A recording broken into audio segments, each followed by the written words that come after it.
without any further ado, gusto ko makilala nyo ang ating President at CEO. Siya ang pinaka-mentor namin. Napakatatago niya. Marami na kaming pinagdaanan na trials dito, pero nanatili siyang matatag, nanatili siyang leader sa aming lahat. Okay? Even though nasa downside na kami, lagi niya hinahawakan ng kamay namin, bro, huwag kang bibitaw. Nandito na tayo. Wala pa ho kaming testimony noon, wala pa kaming mga kasama noon, hinahawakan niya yung mga kamay namin. Ngayon, siya nahahawak mismo ng kamay niyo ngayon. Okay lang ho ba? Pwede ho bang yung palakpak ho natin, palakpak pang tao? Okay lang ho ba? Okay. Tapos pa lang ho yan. Okay, let's all welcome Mr. Albert Isidro. Okay. Salamat bro. Pwede pong maraming palakpak para kay Bro Jay. Good morning po sa inyong lahat. Good morning po. Good morning. Ayun, may kausap na ako po. Okay, so salamat po sa pag-attend po ninyo. Sino pong first timers? Yung ngayon lang po makikinig. Yan. Okay, so salamat po. Palakpakan niyo po yung sarili po ninyo. Ha? Okay. So, welcome niyo yung sarili po ninyo. Sino yung mga old timers? Yan, tatanggapay. Old timers. Yan, palakpakan niyo rin yung sarili po ninyo. Okay po? Okay. Alam niyo mga kaibigan, pag kayo pumapalakpak, lagi niyo pong tatandaan, pag pumalakpak kayo, lagi niyo gagamitin ang palakpak para sa buhay. Ano yung palakpak para sa buhay? Sa isang segundo, 10 palakpak. Okay? Tingnan niyo po sabay-sabay po tayo. Palakpak para sa buhay, sa isang segundo, 10 palakpak. Sabay-sabay. 1, 2, 3. Yung iba, hindi nakasunod siya lang. Iba naman, iba na, hindi pumapalakpak. Okay po? Alam niyo, hindi pumapalakpak, may kulabi sa kilikili. Okay? Alam niyo mga kaibigan sa psychology, pag kayo pumapalakpak, you are creating positive environment. Pag kayo pumapalakpak, yung negative emotion sa katawan mo, naglalayasan. Pag hindi ka pumapalakpak, yung negative emotion sa katawan, nandiyan pa rin sa'yo. Anong gusto mo? Lumayas yung negative o manatili sa'yo? Lumaya. Ayan, kaya matuto kayo magpalakpak ng palakpak para sa buhay. Okay, sabay-sabay. 1, 2, 3. Ayan, salamat po. Sa wakas, nakasunod din po kayo. Okay, so ako po si Albert Isidro. Ako po ay galing sa below poverty line. Mahirap sa mahirap. Okay po? Bakit po kami mahirap? Kasi nga po, 8 kayong magkakapatid lahat. So hindi may si tatay ko, naka-8 lang po siya. Okay po, no? So ako pong panganay sa lahat. Sa lahat ng magkapatid, sa biyaya po ng Diyos, ako lang po nakatapos ng pag-aaral bilang mechanical engineer kasi working student po ako before. Primary pa lang po ako, wala na ako sa parents ko until now. Okay po? So alam niyo ng bata ko, nakita ko yung buhay na mahirap. Bakit? Kuminsan, di kami kumakain ng 3 beses ang araw. Kuminsan, pagkain namin, tapik-tapik. Sino po yung Ilocano dito? Ang tapik-tapik, buuin mo yung kanin, tapikin mo yung bagoong, tapik mo sa kanin, isubo mo yung kanin. Yan, tapik-tapik po yun sa akin. Okay po? Sa amin. So, naranasan ko yung pagkain namin, asin, tubig, kanin. Naranasan ko po yan. Naranasan ko po yung pagkain po namin, toyo, mantika. Okay po? Naranasan ko yung pagkain po namin, kamuti sa umaga, kamuti sa tanghali, kamuti sa gabi. Kaya pag umutod ka ng gabi, amoy kamuti talaga yun. Okay po? So, ganun yung naranasan kong buhay ng bata ko. Nung ako ay 9 years old, marunong na ako mag-araro po noon. Okay pa, no? Kumikidlat, umuulan, nag-aararo po kami. Yung pa ako, nakaganyan na po siya. Sabi ko, pag ako nagkana, kaya ko maranasan nila yung buhay na ganito.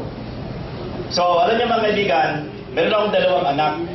Isang 19 years old at saka isang 15 years old. O 16 na po siya, birthday niya po ng isang araw. Okay po? So, ako'y nagpapasalamat sa Diyos kasi hindi nila naranasan yung hirap na naranasan ko. So mga kaibigan, what you are today is the effect of your decision yesterday. What you are tomorrow is the effect of your decision today. Mga kaibigan, di mahalaga kung saan ka nanggaling. Ang mahalaga, ano pa ang pwede mong patunguhan. Sino po sa inyo ang gustong yumaman? Hindi sa utang Sino gustong yumaman sa pera? Taas ang kamay. Mga kaibigan, yung hindi nagtataas, hindi yan yayaman. Kasi ayaw mo. Tandaan po natin, ang rule of the kingdom, para makuha mo isang bagay, hingin mo muna. Okay po? Kailangan mayroon kang definite purpose in life. Kailangan alam mo kung anong gusto po ninyo. Okay po? So kung di mo alam yung gusto po ninyo, wala po kayong mararating. Kailangan unang-una, alamin mo ano ba talaga ang gusto mo sa buhay. Okay po? Hindi kasalanan kung tayo pinanganak na mahirap. Kasalanan natin, pamamatay tayong mahirap. Okay po?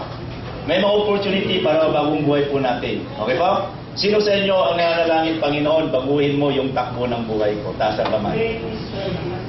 Ang pagbabago ng buhay, hindi nakukuha ng isang buwan. Hindi nakukuha ng isang taon. Okay po? Hindi nakukuha ng 2 taon po yan. Tinatrabaho po yan ng 5 taon, 10 taon, 20 years para gumanda yung buhay po natin. Ang tanong, willing ka ba na magsumikap ng mahabang panahon para bagong buhay po ninyo?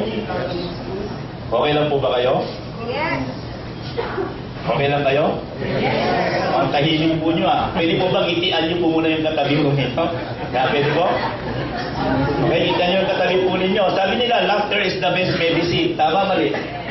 Tama ba? Laughter is the best medicine. But if you are laughing without a reason, you need medicine. Okay po? So, kailangan may dahilan po yung pagtawa po ninyo. So, ako po'y natutuwa kasi with the leadership of Engineer J. Santos, Rostom, si Misko, tapos si Sir Saldi, si Ma'am Claire, okay, si Kuya Jun, okay po, bigla pong lumalaki yung grupo po natin. Palagpakan po natin po sila. Okay po? Dahil po nagsimula po yung paglaki ng grupo ng Tarlac. Okay po?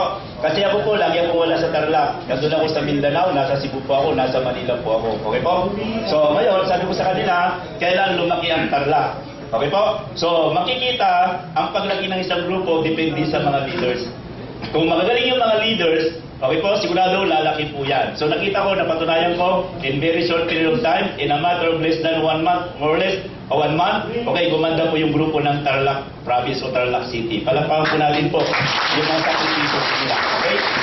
So, mga kaibigan, para motivate po kayo, every time you receive a check, tapat mo sa ilaw, sabihin mo, ito lang ba yung halaga ko? Okay, naman po ninyo? Huwag kang papayag na yung halaga mo, bariya-bariya lang. Okay po? So, bakit po? Kwento ko kayo ng isa before I start o sa marketing plan po natin o sa product natin. Kung po si Bill Gates, kilala niyo po si Bill Gates. Sino si Bill Gates? Kapit tayo niya. Siya yung pinamayan natin sa buong mundo. Okay po? So, let's say kayo po ma'am. Ma'am, anong pangalan po ninyo? Ma'am? Tel. Terry. Oh, Ma'am Terry, let's say ako si Bill Gates, yung nagsalita kanina. Okay po, no? So, pag ako po si Bill Gates, putulin ko yung 2 kamay mo dito, bayaran mo ng tag 2 million bawat isa. You like it? Ayaw niya. Kayo po, sino may gusto? Meron wala? Wala. Okay po? Kasi ako si Mr. Bill Gates. Okay po? Sir, gusto natin ko yung pamo, putulin ko rito kabila. Tag 5 million bawat isa. Gusto mo hindi? Gusto. Ha? Gusto mo na? O sige sir, ito sige. Ayaw. Okay, so bigla siyang bawi. Kaya puputulin natin talaga. Okay, so ayaw. Kayo po, gusto po ninyo? Taga 5 million bawat pa, putulin natin dito sagad. Ayaw. Okay po? So let's say si ma'am, yan, magandang mata. Dukutin natin yung mata po ninyo. Bayaran ko tag 10 million bawat isa. Gusto nyo hindi? Sino may gusto? Meron? Meron wala? Wala. Okay, mga kaibigan, yan ang ibig sabihin nito. Pakinggan nyo po mabuti po ito. Okay po? Para maalam nyo po ang ibig kong sabihin. Okay? Hindi ko sinabi po yun na walang dahilan. Okay, nawa natin? Sinabi ko po yun kasi may dahilan. Sana makuha nyo po yung punto. Okay?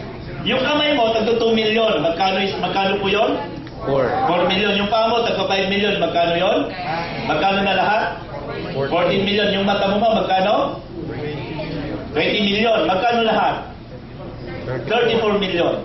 34 million ang price ng 3 parte ng katawan mo ayaw mong ibenta. Ang tanong, magkano utak mo? Magkano puso mo? Magkano yung bituka mo? Magkano kidney mo? Magkano liver mo? Magkano lapay mo? Ang tanong, may halaga ka o wala? Meron. Mahalaga ka o mahalaga? Mahalaga. Milyon ang halaga mo. Ngayon, ba't ka nagkakasya sa kita ng 10 mil isang buwan? Ba't ka nagkakasya sa 15 mil na kita isang buwan? Ba't ka nagkakasya 20 mil na kita isang buwan? Ba't ka nagkakasya 50 mil na kita sa loob ng isang buwan? Are you worth it? Yung ba lang halaga mo? Tama. Hello? Hindi. Tama, nawa po ninyo? Mga kaibigan, mahalaga po tayo. Hindi natin nare-realize kung ano yung worth po natin. Once na-realize mo na yung worth mo, doon ka magsisilang mag-strive sa buhay po ninyo. Okay, nawa po ninyo? So mga kaibigan, you are worth millions. Meron mga opportunity para kumita ng malaki. One opportunity, i-present ko namin po sa inyo ngayon. So gawin po ninyo, have an open mind. Parang baso lang na walang laman, nang sa ganon, mayroon po kayong maunawaan. Okay po? So, alam ko marami na kayong napakinggan, marami na kayong nasalihan. Okay po? Nasaktan na po kayo, parehas namin. Okay na? So, nagkalugi-lugi na po tayo, parehas po natin. Okay po, no? So, okay lang po yan. Okay, tinuturuan po tayo para maging matalino, para maging matatag. Kaya po natin naranasan lahat po yan. Okay po? Mga kaibigan, you will appreciate the light pag kayo nag-undergo sa darkness. Tama, mali? So mga kaibigan, yung mga problema, normal lang yan. Yung problema nyo, iwanan nyo muna sa labas. Okay po? Concentrate lang muna po tayo. Okay lang po ba yun? At huwag po kayo masyadong seryoso kasi ang mga masyadong seryoso, hindi yung mayaman. Okay, nawa po ninyo? Kailan korni ka ng konti. Okay po? So, game na po ba kayo? Game na. Sinong game na? Taas ang kamay. Yan. Okay po? So, mabilis lang ako magsalita pag nag-explain ako. Kailan? Focus po tayo. So, welcome po kayo sa iTube.Eco Enterprises. Meron tayong website, amazingitube.com. Huwag kayong magkakamali. Dapat kumpletin nyo yan, amazingitube.com. Okay po? So, yan. Okay? So, meron tayong legalities. Kompleto po tayo. May DTI tayo. May BIR po tayo. Mayroon po tayong mayor's permit. Okay po? So, kompleto po tayo lahat sa mga documents. So, hindi po tayo fly-by-night company. Okay? Nagbebenta kami ng produkto for 22 months now. Okay po? Although yung company bago pa lang. Okay po? We're giving 3 months money back guarantee sa product. If you're not satisfied with our products within 3 months time, you can return our product to us. We'll return your money 100%. Okay? Wala bang kamay dyan? So, mga kaibigan, nakita po nyo, punta kayo sa mga opisina, wala pong nagsusoli ng produkto. Okay? Ganyan po natin na-establish po yung product po natin. Sabi nga ni Engineer Santos kanina, dumaan na kami sa matinding pagsubok. Alam po ng mga ibang mga kasama po natin dito. Pero, nakita ko nakakasap kasi ng vision. I see the vision. What is the vision? We envision the Filipino nation to eventually benefit from a product line that increases efficiency of a system that reducing energy losses resulting in significant savings. Yan po yung nakita po natin. Maraming Pilipino ang makikinabang para makatipid. Ang tanong, gusto niyo po bang makatipid? Yes. Sino gusto makatipid ng kuryente? Taas ang kamay. Sino gusto makatipid ng LPG? Gasolina? Diesel? Sino gusto kumita ng maraming pera? Yes. Okay? So lahat naman tayo kumikita, kaya lang di marami. Tama? Nawa po ninyo? Kaya lang maraming pera kitain natin para gumanda buhay natin. Kaya nga po, ang mission po natin, our primary aim is to empower our business partners, kayo po kung makasama kayo sa organization, to attain self-fulfillment in pursuit of a life's aspiration and dreams. So para makuha po natin yung nais natin sa buhay at yung mga pangarap po natin sa buhay. Sino po sa inyo ang mga may pangarap? Taas ang kamay. Ilang porsyento na ang nakuha nyo sa pangarap po ninyo? Po? 50%. 50%. Mapalad po kayo. 50% na ako. 5% pa lang ang nakuha ko. Okay naman po ninyo? Marami pa akong pangarap na gustong marating. Okay naman natin? So yung nakakuha ng pangarap, tulungan niyo po yung mga hindi pa nakakuha ng mga pangarap nila. Okay po? Yung mga hindi pa nakakuha, magsumikap tayo para makuha natin yung pangarap natin. At yung pangarap na yan, huwag mong iasa sa asawa mo, huwag mong iasa sa magulang mo, huwag mong iasa sa anak mo, huwag mong iasa sa kaibigan mo, huwag mo rin iasa sa gobyerno. Nakuha po ninyo? Kasi pag umasa ka sa iba, mawufrustrate ka lang, hindi nila kayang ibigay. Nakuha po natin. You must strive, okay? By yourself para makuha yung pangarap po ninyo. Okay po? So yan. Okay. Meron tayong core values. Dapat mataas ang prinsipyo mo at saka yung moral po ninyo. Okay po? Pangalawa, dapat may integridad po kayo. Okay po? No? Kaya kung lang ang pangako, baka mapako ka. Okay na po ninyo? Saka ka pangako. Okay po? Mas maganda yung walang pangako para walang tuto pa rin. Tama, mali? Okay? So, commitment. Okay? Dapat naka-full attention ka. Focus. Doon sa video kanina, aim to be great, narrow down. If you want to become successful, don't scatter your brain, don't scatter your mind, don't scatter your effort, don't scatter your money. Pag ganyan ginawa mo, wala kang mararating. Okay, naman po ninyo? Kailangan po mga kaibigan, focus. Okay? Kung mayroong gusto marating, kailangan nakatutok ka doon sa gusto mong marating. At dapat yung ginagawa mo, papunta doon sa gusto po ninyo. Okay po?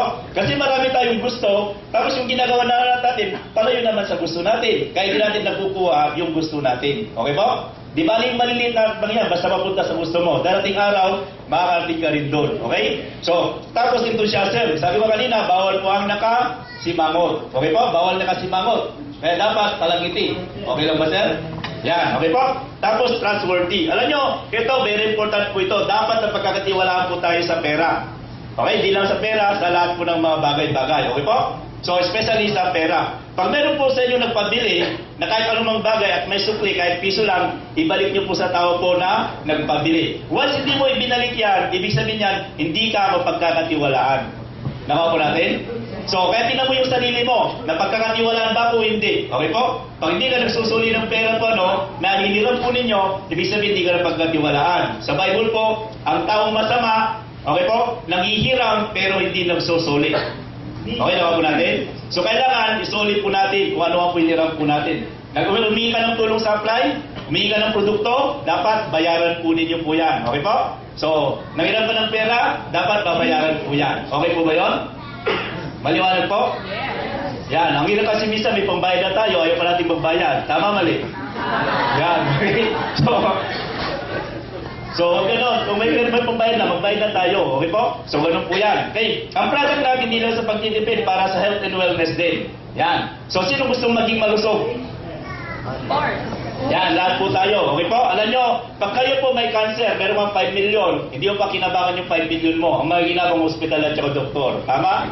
Nagda-dialysis ka, lubos yung 2 million mo yan. Pag naubos na yung 2 million mo, patay ka na rin. Pag di ka nag-dialysis, mawala ka na rin. Okay po? 1 week lang. Okay po? Pwede ka nang mawala pag nag-start ka nag-dialysis. Ang product natin, revolutionary gadget. Ano bang ibig sabihin ng revolusyon? Ang revolusyon, gera. Tama po? May gera ba dito? Mayroon. Kaya lang hindi physical. Gera ng paniniwala. Bakit po? Itong bakal na to, itong bakal po na to, yan. Pangpatipid ng gasolina, pangpatipid ng LPG, pangpatipid ng diesel. Kapanipaniwala, hindi. Hindi. Tama ma'am, hindi ka panipaniwala. Ito, pag sinisimot po ninyo, lumalakas po kayo. Pag ito nakabulsa po sa inyo, lumalakas po kayo. Kapanipaniwala, hindi. Hindi rin. Tama kayo. Kaya mamaya, gusto kong testingin yung mga hindi naniniwala. Okay po? So mamaya, testingin po natin po sa inyo po yan. Na itong produkto na to, we will prove to you by simple demonstration na ito nagbibigay po ng kalakasan. Mamaya po yan. Okay? So mayroon po tayong product po dito, yung pinamigay ko kanina, okay, at saka po itong malaki na to, itong produkto na to, pag ito, tinitingnan mo, lumalakas ka na. Kapanipaniwala? No. Hindi rin. Ito, pag nakalagay sa cellphone ko, tinawagan kita, nag-ring yung cellphone mo, lumalakas ka na. Kapanipaniwala ba yun? Hindi rin. Ito, pampatipid ito ng kuryente. Kapanipaniwala? No. Hindi rin. Alam niyo po ba, dito sa building na to, ang daming nakalagay po na ganito. Okay, dito sa building na to. Okay po? So, ito, user po itong building na to. Okay, mamaya makikita niyo po siya. So, patutunayan po namin po sa inyo na yung produkto na ito napaganda. Pag ito, nakalagay na sa building or bahay, titigan mo yung building or bahay, punta ka sa kabilang kalsada, lumalakas din po kayo. Okay ba yun? Maganda o magandang maganda? Maganda. Yan. Yan po yung pag-uusapan po natin. Interesting? O sige, tapos na tayo. Okay? So, hindi, ayaw ko kayo mabibig. Kailangan malaman nyo ano yung mga revolutionary gadget na to. So, unang pag-usapan po natin yung iTube na yan. Yung iTube, LPG Flame Booster and Bioenergy Enhancer. So, I stands for intelligent. So, papakita naman kayo ng matalinong tube. Nakakita na po ba kayo ng matalinong tube? Hindi pa. O, ngayon pa lang. Okay po? So, LPG Flame Booster and Bioenergy Enhancer. So, pag-boost po siya ng flame, tapos Bioenergy Enhancer. Bio means life, energy is energy, energy is always existing, it cannot be created, it cannot be destroyed, but it can always be transferred. Yan po yung karakteristik ng energy. Enhancer po siya, kaya po yan, pangpalakas ng mga buhay. Okay, ang tanong, buhay po ba kayo? Yes. Yan, pwede sa inyo po yan. Yung patay, hindi niya kayang palakasin. Okay po? So yan. Ang innovator si Manny Alagar, siya po siyang Pilipino. Ang natapos ni Manny Alagar, PhD. Okay? PhD. Ano yung PhD, ma'am? Sa pag-professional tinanong, doctorate. Tama? Pag sa kanto mo tinanong ang PhD,